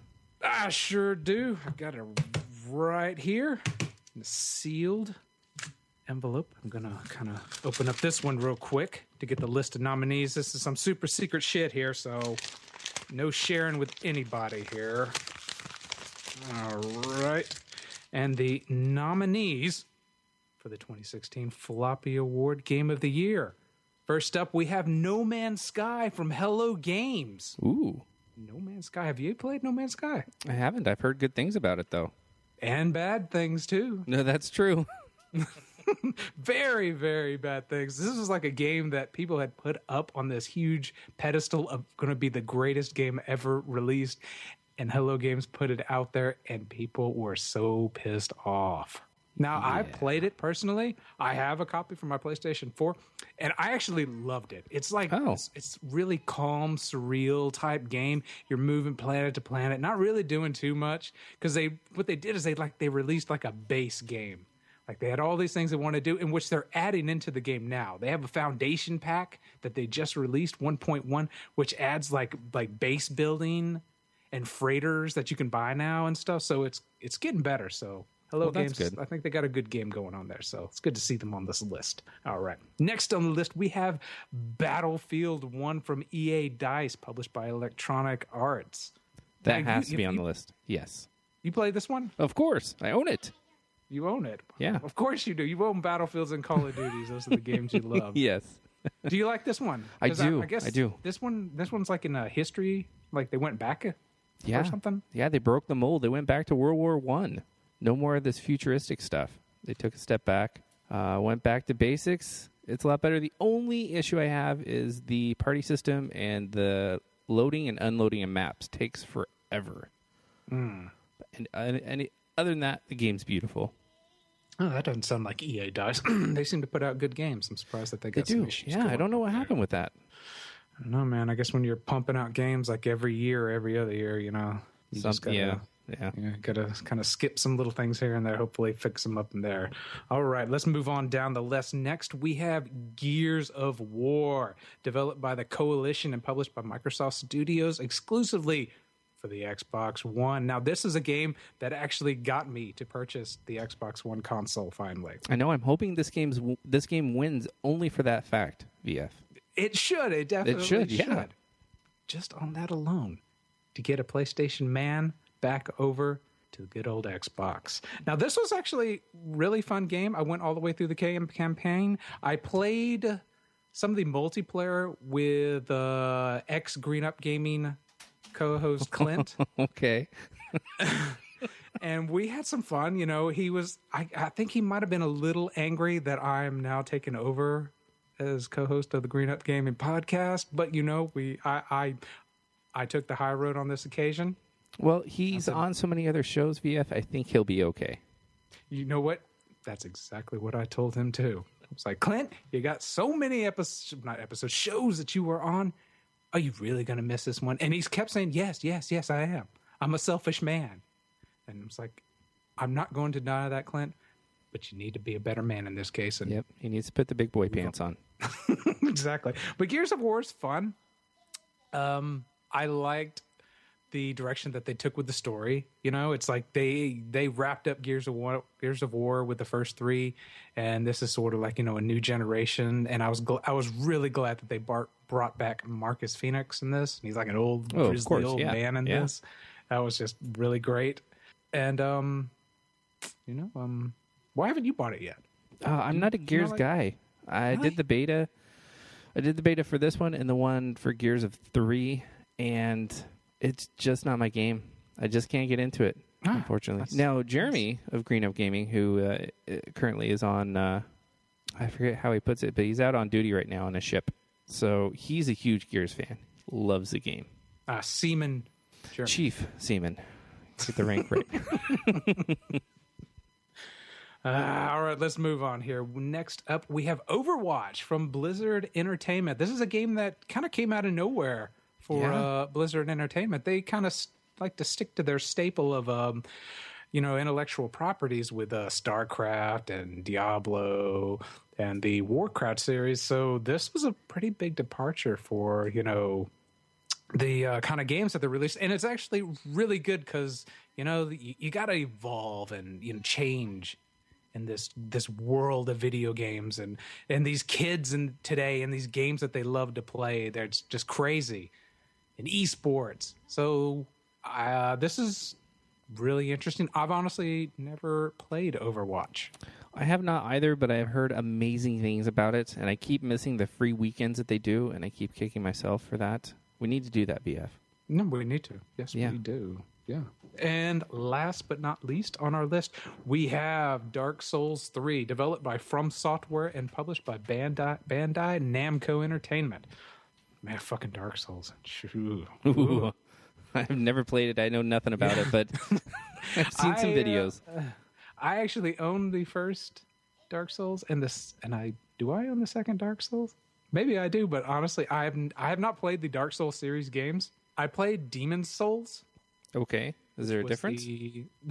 Demon's Souls was like the very first game that they had made sort of within this sort of like, we're going to kick your ass genre and you're going to like it. Okay. That they released on the PlayStation 3. And the Dark Souls series is sort of the spiritual successor to that game. Oh, gotcha. So I haven't played these. I've played another sort of offshoot of this sort of genre, which is called Bloodborne for the PlayStation 4. Yeah. It's, from what people say, it's slightly easier, but almost the same in difficulty as the Dark Souls series games. So I'm like, good, my old man, slow reflexes, I can't keep up with these Dark Souls games, and so I think I'll just check out the Bloodborne route, in which I did, and I loved Bloodborne. That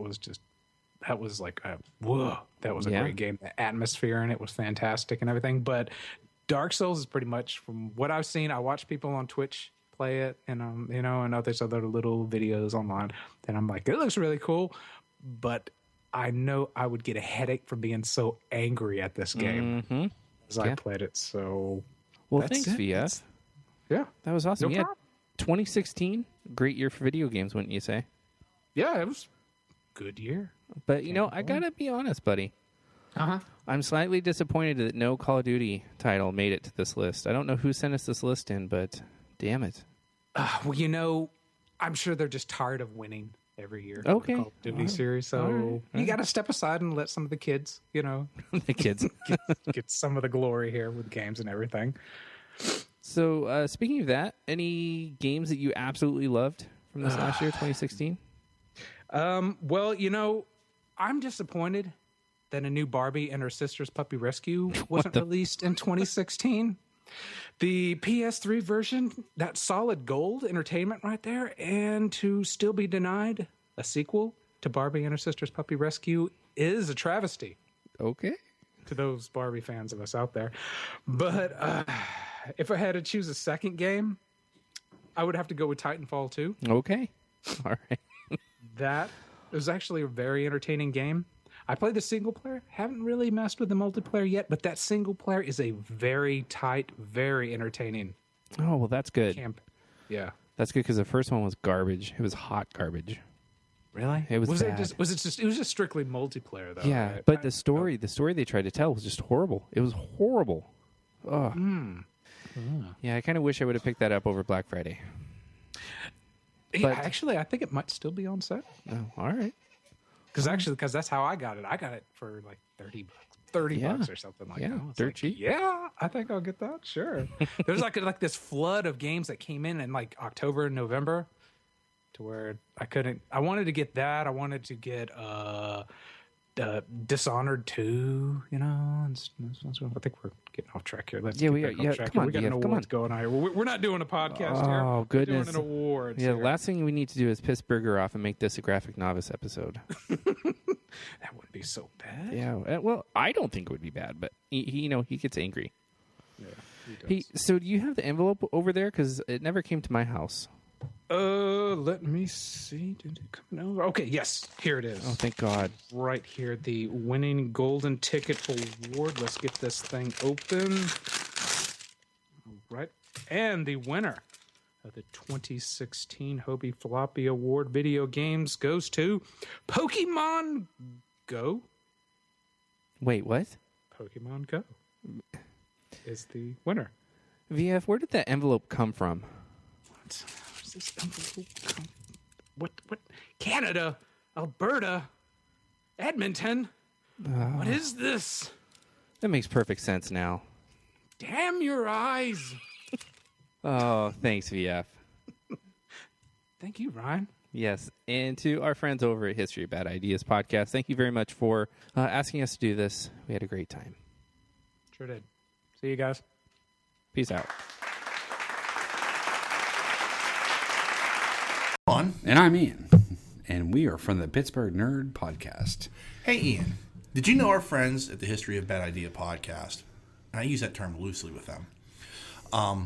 They do a year-end special. Like Strip Club Lucy? Yeah, Strip Club Loosely, yeah. Oh, okay. We're going to go there. Okay. Yeah. Our friends at the History of Bad Idea podcast, they do a year-end show where they give out the Floppy Awards. Oh, I see. Yeah. Like floppy disk? I would assuming it's like a floppy disk. Or a floppy dick. I'm thinking, knowing those three guys, they're probably flaccid, yes. Oh, flaccid. Yes. Okay. It's flopping around, as they say. Yes. Okay. But they've asked us, for some ungodly reason, as we bring their show to an all-new low, to give out the Sports Story of the Year award. Oh. Yes. Are there sports in Cincinnati? I was shocked to find out that apparently, yes, there are. Oh, I see. Yes. Well, one can always try. They can try. Yeah. They're like the Bad News Bears, that's for sure. Oh, for sure. For sure. So anyway, here are the nominees for Sports Story of the Year. The Cubs beat the Indians to win the World Series, ending over 100 years of futility. Okay. Shocking, it takes them beating a team from Ohio to get over the hump. Wow. A loss again. Yeah. The Cleveland Cavaliers win the NBA title, giving Cleveland its first title since, who knows? I think Eisenhower Who was cares? off. Yeah. It's the NBA. Who really gives a fuck? Right. Your Pittsburgh Penguins winning the Stanley Cup for the fourth time in team history. Beautiful thing. It was amazing. I haven't cried that much, since the last time the Penguins won the Stanley Cup. Correct. Tom Brady, he suspended for 4 games for Deflategate. Sits out 4 games. Right. I'm not shocked. I'm glad justice was done. Right. I felt really bad for the guy. I mean, he went on vacation with his hot wife, took in a Michigan game, had relations with his hot wife. Fucking bastard. I mean, he really started the suspension, let me tell you. And lastly, Cincinnati Bengals linebacker Vontaze Burfict tries to commit homicide in the middle of a playoff game when he, ganks, and I use the word gank appropriately, I think, Antonio Brown in the middle of the field. Ganks. I mean, that was just awful. Just awful what we saw there. So there are 5 choices. I'm handed the envelope by our lovely assistant, who does not exist. And the winner is the Cubs winning the World Series. Congratulations to the Chicago Cubs. You still fucking suck.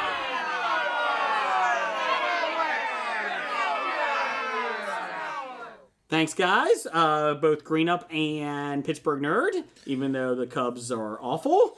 Steelers suck. Just saying. Sorry.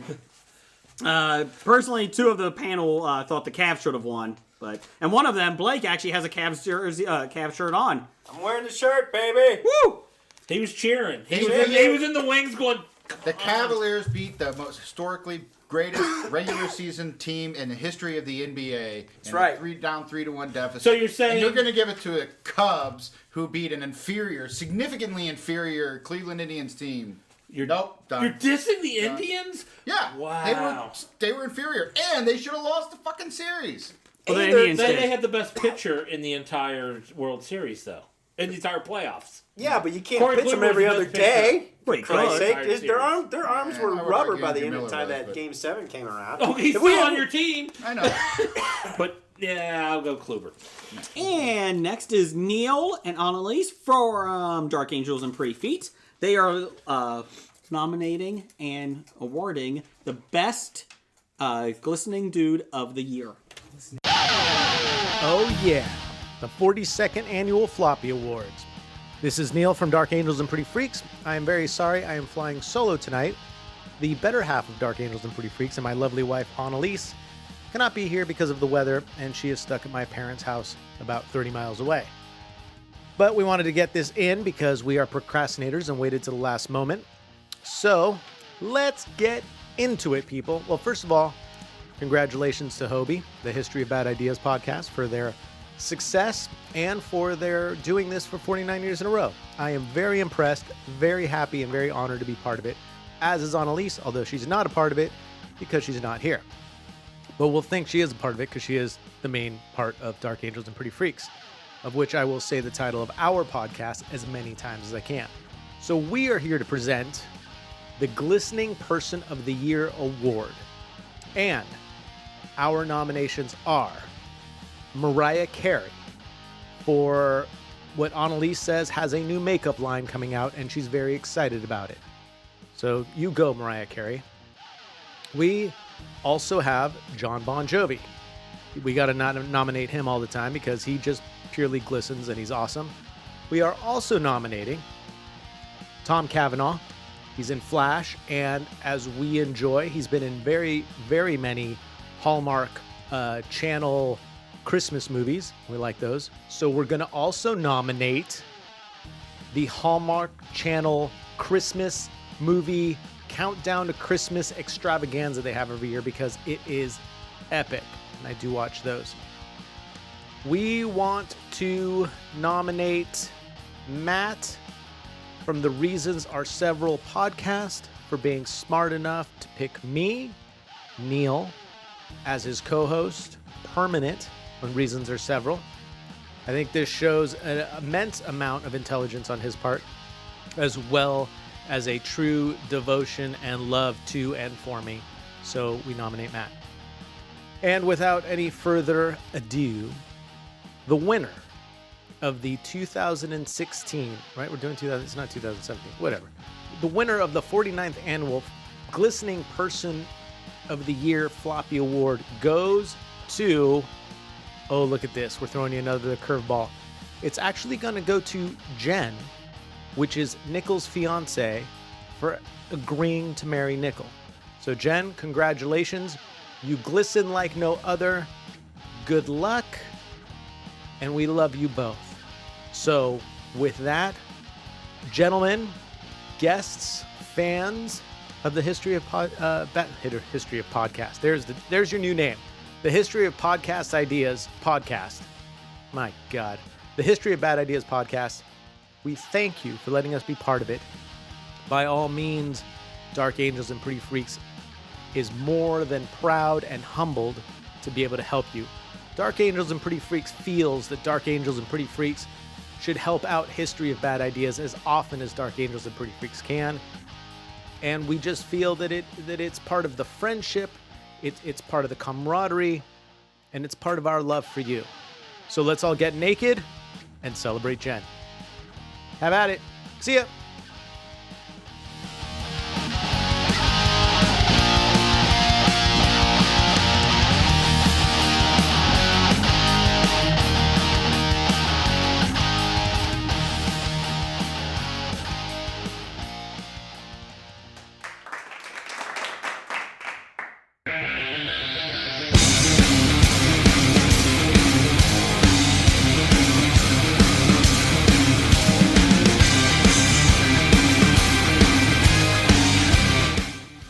Ladies and gentlemen, boys and girls, children of all ages, D-Generation X proudly brings to you your 2016 Floppy Award hosts for the best wrestler in the world.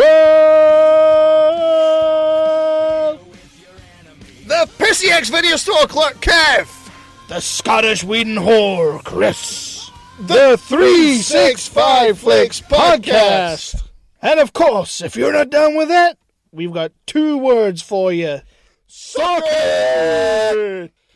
That's right, hobby listeners. It's time for the award that every wrestler wants to keep in mind when he's rolling about with another guy in the ring, the Floppy. And your 2016 finalists are...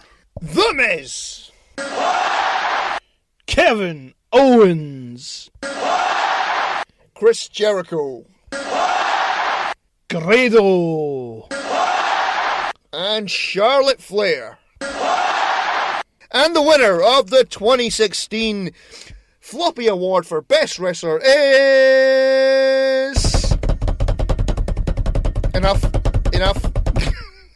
Chris Jericho.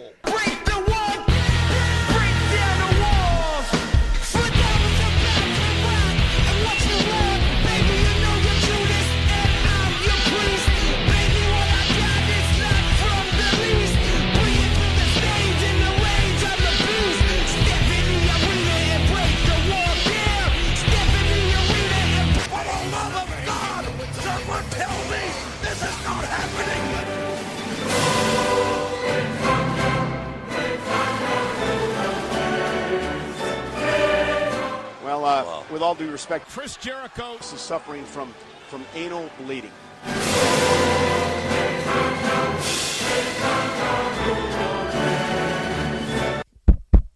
Yeah!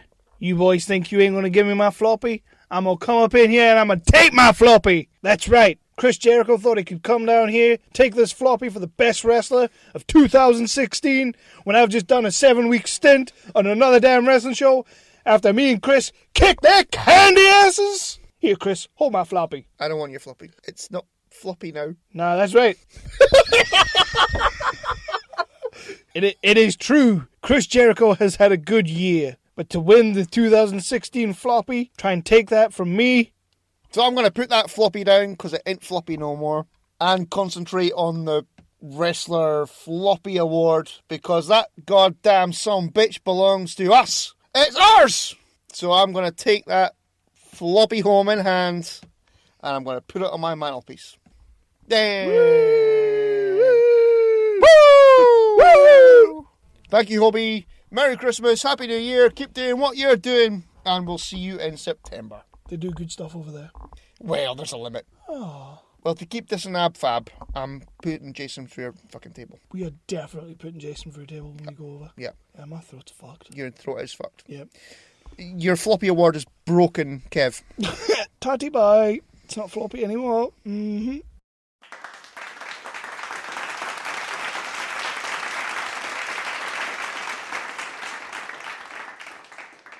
We want to thank Neil and Annalise, even though it was circumstances kept Annalise from participating. Well, in Annalise's defense, the weather in California and Napa Valley was 40, and she was too cold to go outside. Oh, I understand it's that. 40 degrees! I gotta wear a jacket! You and Worsley, get over it. Yeah, well, apparently Neil was enjoying his alcoholic beverages while she was away, so yes, let's move on. Let's do the best bribe of the year.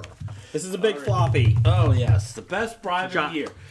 It's almost one of the most important awards of the year. Mm-hmm. It's the ones where we get richer from. Yes. So we've got a long list. Okay. People who have sent us bribes. Who we got? We got Big Dev, the Psy Guy. We got Craig Julius Nickel. Mm-hmm. And this great hat I'm wearing. Mm-hmm. Is that Orange Julius or Craig Julius? It's Craig Julius. They weren't barred up by Dairy Queen yet. Copy. The 365 Flicks and their European Pez. Mm.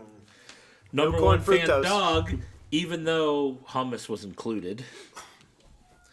We got Dr. Bednar and his giant Darth Vader Pez head. Mm-hmm. That's not what that was. Oh, then I'm enjoying something completely different. I'm sorry. We've got the Dit Man. Dit Man. Although he brought us sweet potatoes was that? He did bring sweet potatoes. Yes. They were liked by everybody else that eats sweet potatoes. And a collectible gift tin of Pez. Oh yes, the Death Star Pez. And I think Scab Jeff should be up there for just coming here drunk and having a good time. That's a prize. Scab Jeff gave us Pillowcase. Pillowcases. Oh yeah, the Nicolas Cage pillowcase too. And poster. Oh yeah. Well, yeah, you think that's going to win you? And the book to give out as a prize. That's true. That's true. And, when that book is the best thing that he gave us. Okay, we'll put him on the list. We'll put him on the list. Amazon reviews will disagree with you. That's because they're not reviewing this pillowcase. That's right. There's only been, for your information, there's only been one review, and it's 5 stars. Oh, okay. Your not doesn't my mom. count. Oh. Okay, so where do we want to start? Well, Jeff, you go. I think it's only down to the 3 super delegates because they can't vote against with Oh, themselves. see, they're all nominated, so Yeah. they can't vote. So it's me, you, and Blake. All right. Who wins the floppy for the best bribe of the year? Man, I really, really am impressed with what Nicholas sent us. I'm wearing the hat, but unfortunately, I'm looking at a nickel hockey card. So I got to go with 20 pounds of Pez, Big Dev, the Psy Guy. Okay. I'm going to go with somebody that spends way too much money on us each time. And I'm going Thank you. I'm going to have to go with Doug, A-Pants, because he brings a gift every time. Did you mention Heno's Remy LaCroix? Oh, yeah. Oh, my God. We didn't mention Heno. Never mind. I'm changing. Heno. Heno wins. Heno, my vote. Wait. Let me write Heno in here. Okay. Heno. Blake, what's your win? Who's winning? That is a very, very, very, very, very difficult list to choose from. It is. It is. It's very, very, very difficult. 20 pounds of Pez. Very, very, very difficult. I'm not sure if I feel comfortable with all the pressure and the stares I'm getting at from the table right now. Ignore them. None of them deserve But to I'm win. going to say You have a business partner here. I don't have a winner in this category. We all win. Because we all win. I only have one loser. And that's Scab Jeff. You know what? I'm going to go with your vote. There you go. Well done. Well done. I don't know what that means. No, I think I got a floppy for. No, I think you're the only one that didn't get a floppy. No, I think everybody gets a floppy except you. Did they just tie Dev, Nickel, 365 Flicks, Doug, Dr. Bednar, Paul, and Heno all tied? Is that what you guys are telling me? I'd like to thank my producers and Scab Jeff for being alive. Well done. Well done. Dit Man, you have anything to say? I'd like to thank Target for being open this morning so that I could pick up said items. I'd like to thank these guys for taking all the junk out of my house that I'm trying to throw Good away. call. Jeff, would you like Scab Jeff? Oh, no, never mind. I'd like to thank everyone else at the table for letting me finally see what the floppy looks like. I'm very impressed, and I'm looking forward to next year when I'm going to try harder. It's bigger and better every there's year. still best guests left. No. Let's wrap this sucker up with the biggest award ever. The Canadian of the Year. What, there's no best guest this year? No. Just like Worsley forgot his jacket, I did forget one. I forgot the Lifetime Achievement Worsley Award this year. Yes. The hashtag Team Worsley Lifetime Achievement Award. Hashtag Team Worsley. Doug got us the official T-shirt for Team Worsley this year. Very nice shirt. Very nice shirt. So this is given out to the dumbass of the year. And the guy that just didn't use common sense. And the Lifetime Achievement Award, the first year, has to go to the one that's named after Mr. Worsley for trying to go through Antarctica without a jacket. Well done. Well done. Unaided. Get you a floppy. Scab Jeff, he said, dumbass, I thought you had a shot. You even lost that. To a guy that didn't wear a jacket. In Antarctica. I give up. Well done, Team Worsley. Hashtag Team Worsley. Worsley's family, we're still waiting to hear from you. We will be sending you a floppy this year. We're waiting for season. We don't want the subpoena. Yeah, you're a true hero. Antarctica. Jacket. Okay. Wow. Just when I thought we got past it. You see that dead horse? No way.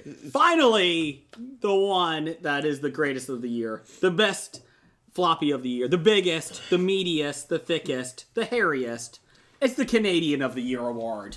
Such great winners of the past 2 years. In 2014 was Nickel from Graphic Novice. Then he slipped a little bit. He only sent us to Jersey.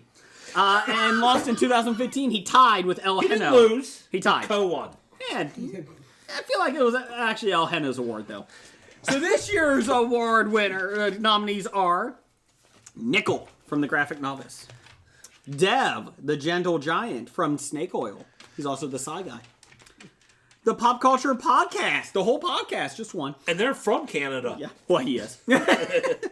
And he's trying to repeat El Heno from Idaho. So, it's a big one this year. Apparently, Michigan and Idaho are close enough to be considered. Yes, they are. Canadian Yes, they of are. the year. So, everybody gets a pick this They're year. north. They're above Of our us. location. It's all north. So, let's see. This is a big one, guys. Well, we do have the poll that we put out to the listeners. Yes. They get a say in this. They get one vote. They get one vote. Nickel from the Graphic Novice got one with 39% of the vote from the fans. How many times did he vote, though, in that? You only can vote once, unless he kept doing fake Twitters. Unless he's got multiple Twitter accounts. I wonder if Doc voted. Anyways, 29% was Heno and Dev. They both tied. And 3% was Pop Culture Podcast. Very upset. Can't believe they don't have the support behind them. Pop Culture Cafe, sorry. Yeah. What about drinking in the park? Aren't they Canadian? Yeah, they were. They didn't get past the qualifying round. Yeah. Because they were drunk? Yes. They passed out before they got to the vote. They actually forgot to submit their application. Pop Culture Cafe. I want to see their voiceover ladies. Are we? Sounds sexy. Are we allowed to nominate other Canadians? No, this is it. This is it. I've got one too. Yeah. Tough. You know, if you want to throw someone else out there, you can throw away your vote. Yes. Vote third party if you must. I'll vote fourth I'm party. totally voting Gary Johnson. Okay, Ditman, who's your vote? Ted Cruz was born in Canada. Posthumously, I'd like to award it to Alan Thicke. Yes. Oh, Alan Thicke. Oh, how can you You can't not vote If for you die, you must win awards. Doug, A-Pants. Well, you know, since this might be his last chance to win it because he won't be around for a podcast next year, I'm going to have to go with Nickel from Graphic Okay, Novice. Nickel. It's a big one. Blake, who are you going with? It's a tough one. Don't forget you have a pod lover. This is really tough. This category. Mm-hmm. You know, almost as tough as the Bribe of the Year. Yes. You know, so I'm actually going to have to go with a tie this time around. Okay. Mostly because I don't want to deal with this person live because I'm fearful of what they'll do to me when they see me. Because he's a big motherfucker. I'm going to have to vote Dev. Oh, that's a shocker. That's an upset. That's like Hillary not winning the president. And he's from Michigan. It's like Canada. It's like Canada Light. It's like Canada Light. Canada Light. Scab Jeff. Well, I just got NHL 95? 17 Okay. or something. and I was playing against my kid, and he had the Blue Jackets. Mm-hmm. And I like your kid already. I picked the Montreal Canadiens, so I'm going to vote for myself. Okay. He's still trying to get one. Hey, Still trying to get well, you're tied for Floppy. second right now. Dr. Bednar. I think they're all. Oh yeah, I'm going with the posthumous Alan Thicke. Alan Thicke Right is in. tied with Nickel now.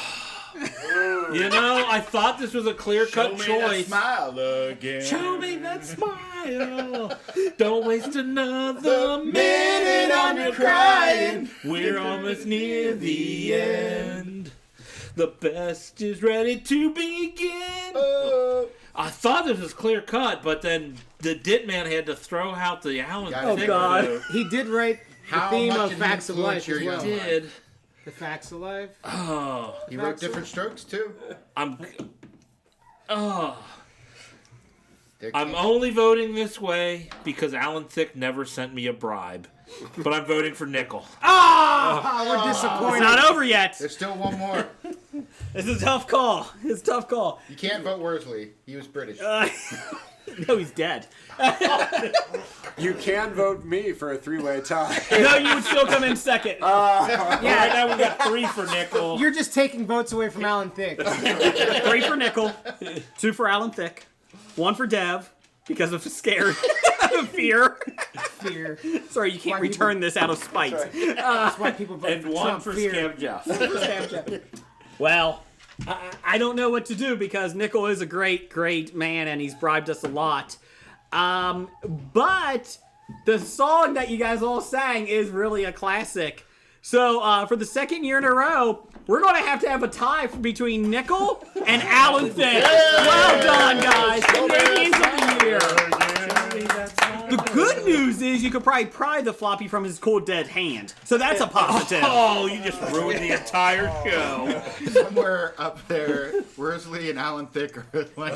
Are you talking from That's Nickel going to have to be or the title. Cold Dead Hand. Alan Thicke's Cold Dead Hands? I think it'll be 2016 floppy. But How is that better than Alan Thicke's Cold Dead Hand? it's not better, but we don't want to give anything away.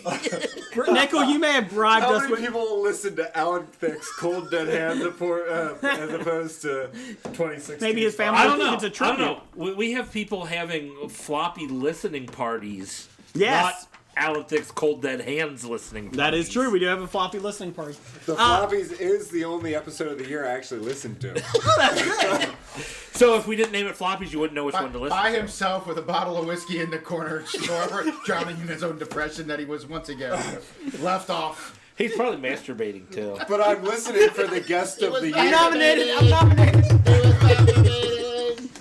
So, again, Nickel, you gave us great products, great bribes. Alan Thicke, I'm sorry, he gave us music. And Leonardo DiCaprio.